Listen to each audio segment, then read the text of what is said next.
कब्रें, 3 साए, एक खौफनाक रात। ये एक डरावनी कहानी है जिसमें एक लड़का अपने घर के पिछले सहन में रात को कुछ हौलनाक देखता है।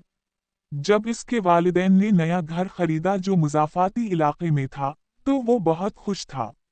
बिल्ली इस बात पर बहुत पुरजोश था कि अब उसे अपना अलग कमरा मिलेगा। इसने वो कमरा चुना जिसमें एक बड़ी खिड़की थी, जो पिछले सहन बैकयार्ड की तरफ खलती थी। घर का सामान जल्दी से मुंतकिल कर लिया गया और सब लोग सोने चले गए। जैसे ही बिल्ली पहली रात अपने नए कमरे में सोया, एक अजीब गरीब वाकया पेश आया। आधी रात को बिल्ली की आंख कुछ अजीब सी ससकियों और चीखों की आवाज से खल गई। ये आवाजें बाहर से आ रही थीं।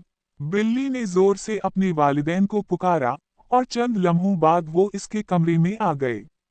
क्या हवा? वालिद ने घबरा कर पूछा।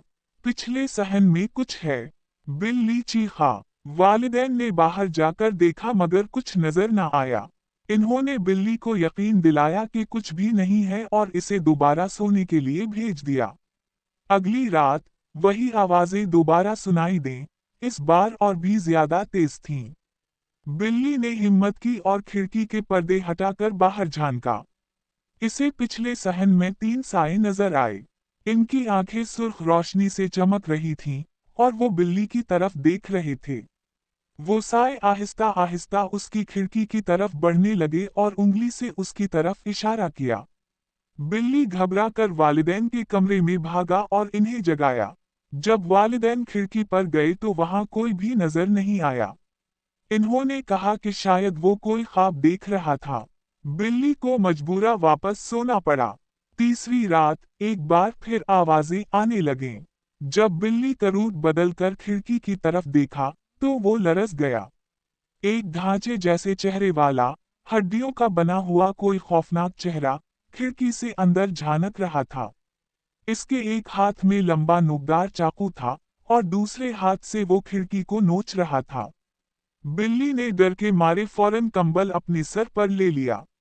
जब खिड़की को नोचने की आवाज बंद हुई, तो उसने धीरे से पर्दे हटाकर बाहर झांका।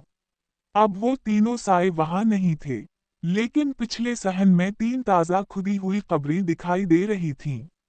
अगली सुबह बिल्ली के वालिदैन ने पुलिस को बुलाया ताकि वो इस वाकये की तहकीक कर सकें।